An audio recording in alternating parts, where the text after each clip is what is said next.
Hey everyone, in this video we'll be exploring Amazon's SageMaker, which is a popular service that's often recommended for data scientists and ML engineers when it comes to productionizing ML applications.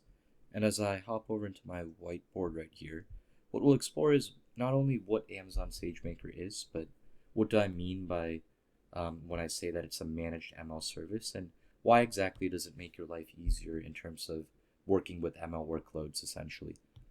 And for that, right, before we can even get into AWS, what we want to do is we want to understand the ML lifecycle. So let's put aside SageMaker and AWS for a little. And what I mean by the ML lifecycle, right, is ML is not just one component. It was a misconception I had when I was first learning or getting into this field that you just build a model and then you kind of use it and that's it. But in reality, there's many different steps that need to come together for you to build a end-to-end kind of ML workflow or production grade setting.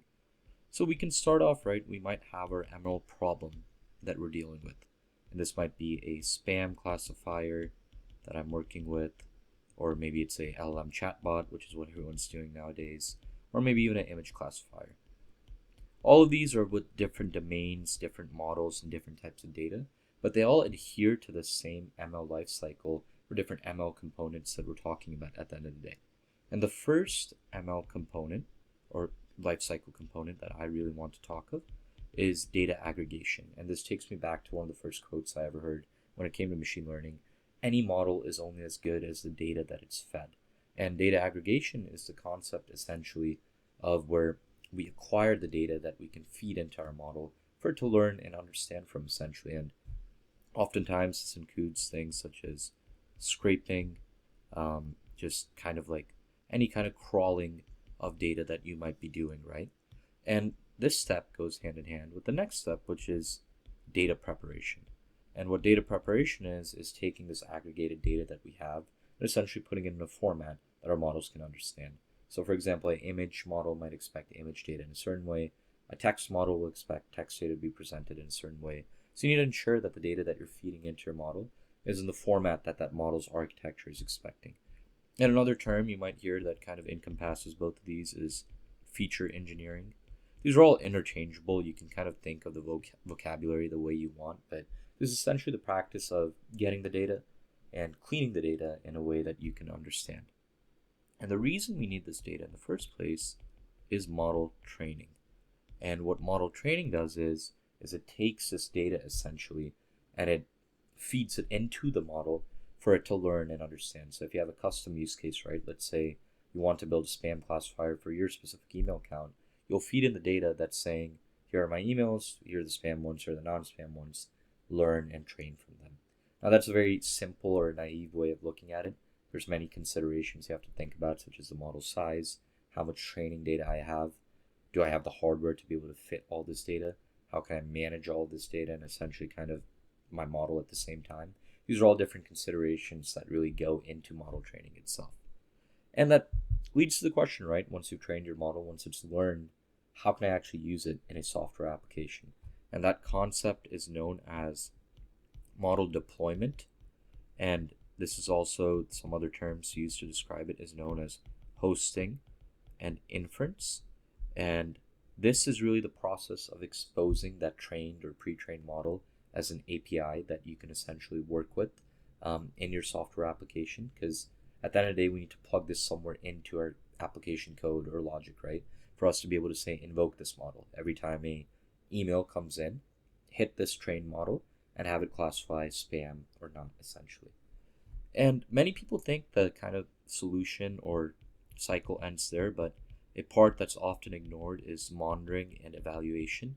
And this part essentially is once we take this deployed model, for the time after, we want to understand, is it performing as expected? Is there any data drift or is there any model drift? Is my model's kind of criteria or my success criteria for my model, is it degrading over time?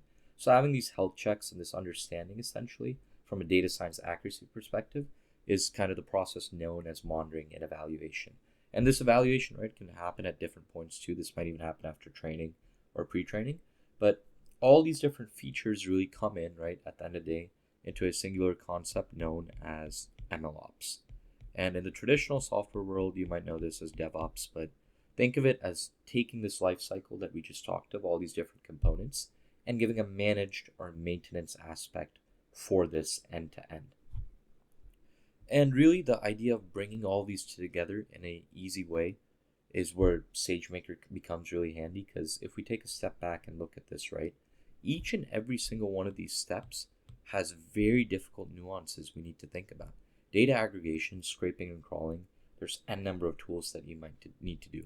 For data preparation, there's a lot of transformations you might have to do at scale, and I don't think that's very visible there, but that's transformations. And there's many specific tools you might need for data preparation. There's Spark, things of that sort. Maybe you're using SQL directly there. And then for model training, right, there's the idea that we were talking about initially. You might have petabytes or even terabytes worth of data that you're dealing with, and your model itself might be large, like in the gigabyte level scale if you're dealing with the LLM. And same goes for model deployment, hosting and inference. You might require a lot of hardware there, and you might need ways to host multiple models even.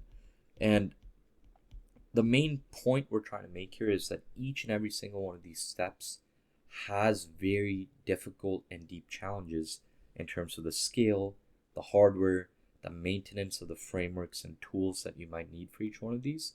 And that in itself is already challenging. And there's often people that are aligned for just even one component. There's data engineers specifically for those first two parts. There's people who specialize in model training, distributed training at scale. There's people who specialize in model deployment. There's people who specialize in model evaluation.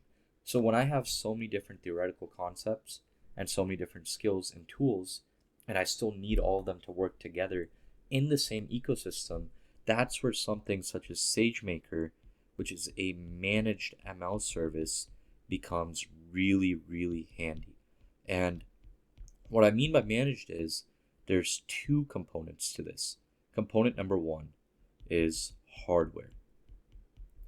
So let's say you have your own servers locally, but more realistically, if you're in the cloud using something such as EC2, which is essentially virtual machines, you generally would have to maintain this hardware, patch it, the networking layer, and everything yourself. With SageMaker, what's taken care of for you, right?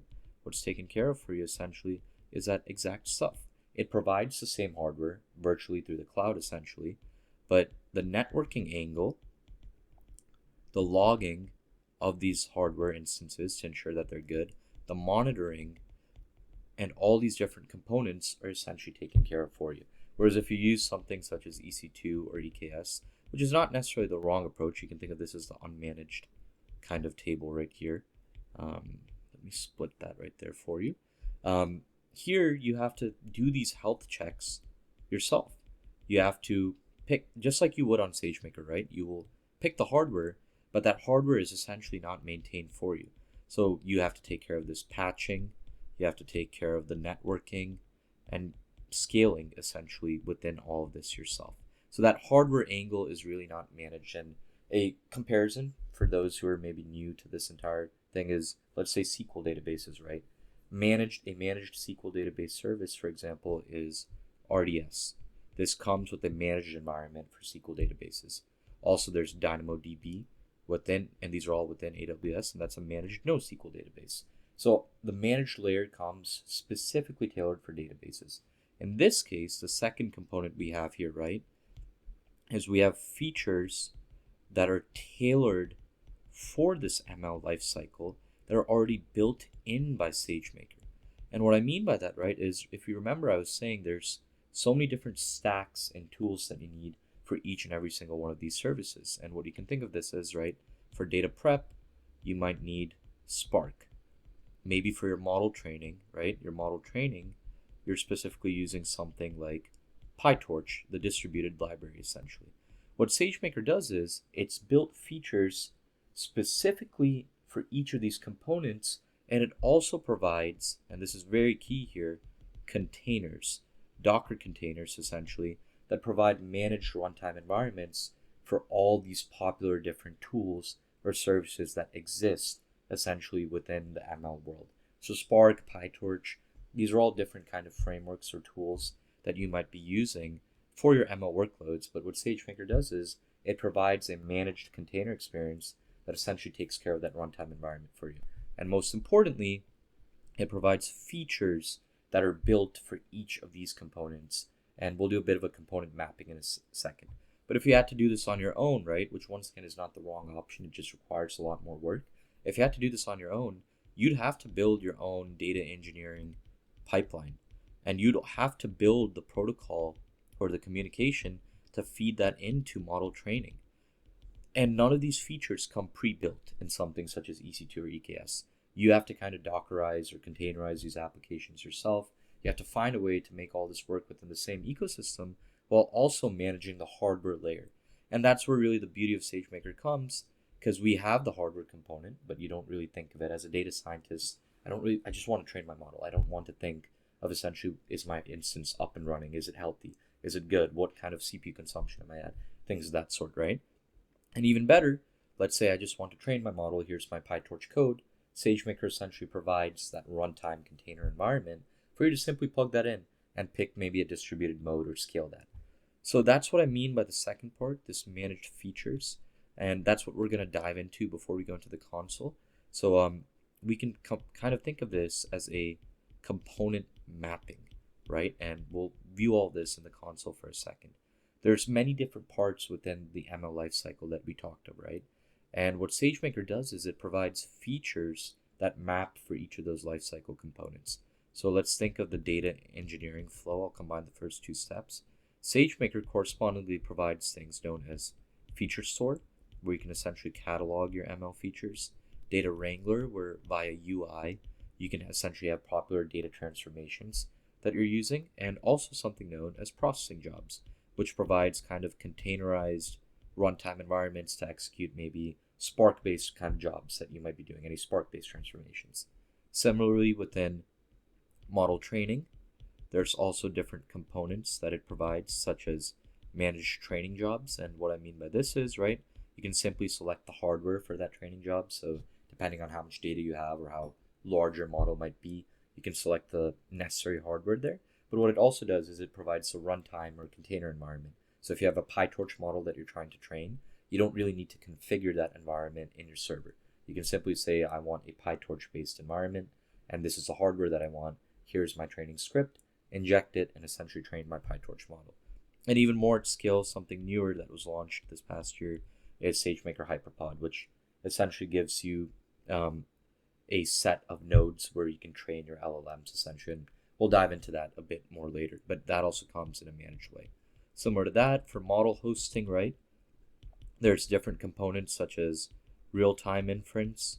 There's a feature where you can host multiple models known as multi-model inference. There's also different offline features such as batch transform. So let's say, for example, that you just have a data set that you want to feed into your model and you want some output back. You can use offline inference. These are all, once again, don't try to understand what each and every single one of these means immediately. These are all just the different components that come within SageMaker itself. And for monitoring and evaluation, there's also different features known, such as Clarify, which is essentially the evaluation tool that you can use within SageMaker. And then there's also something known as Model Monitor, which is specifically tailored for monitoring maybe model or data drift for your machine learning model itself. And like I said, do not understand what each and every single one of these does, but essentially these are the different tools and features that SageMaker provides in a managed way that map to these different components. And the beauty of this is that all of this is stitched together in with MLOps tools within SageMaker known as pipelines. So you can bring all these moving components together. You can use the parts of them that you need. You're not obligated to use anything in specific, but there's also the managed MLOps layer.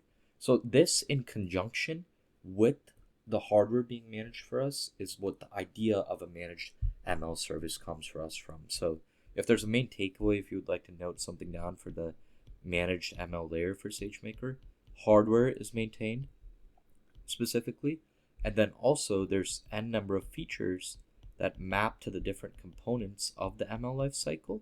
And for each of these features, like I said, there's different tools and services and frameworks maybe that come managed. These environments come managed for data scientists to work more interactively or work quickly together, essentially.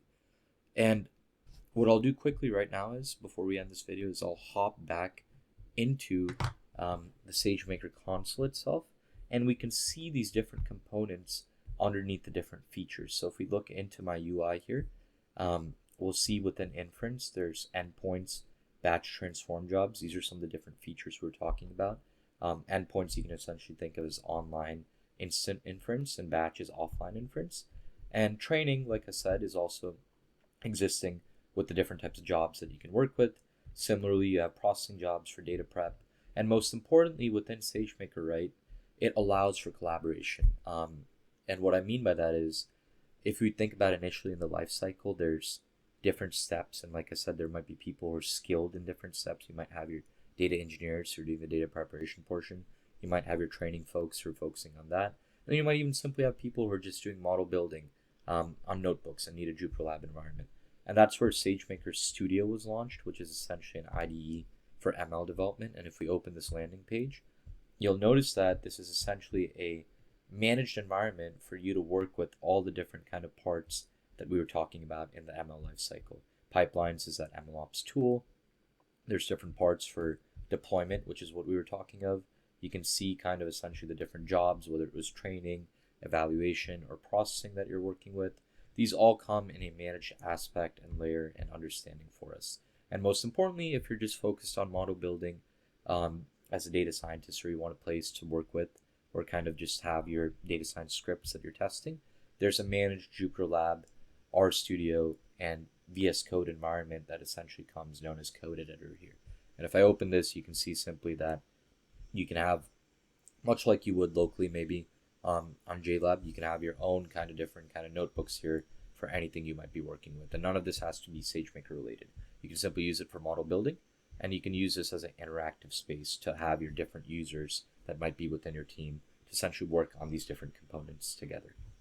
So that was SageMaker, a introduction to it in terms of what exactly it does achieve. And the main takeaway to kind of take from this is there's many different parts to the ML lifecycle, and what SageMaker aims to achieve within it is providing features for each of those different parts. So you can use the parts that make sense for you, and most importantly, if you want to work end to end in a managed way with all the different ML components, then that's accessible for SageMaker because it keeps everything in the same ecosystem in a managed type of sense. Stay tuned for more in this space. What we'll do is we'll dive into each of these components. I know I threw out a lot of words in terms of feature store training. We'll demystify those and then kind of build an end-to-end workflow in terms of everything we might be dealing with. So thank you for watching, and stay tuned for more.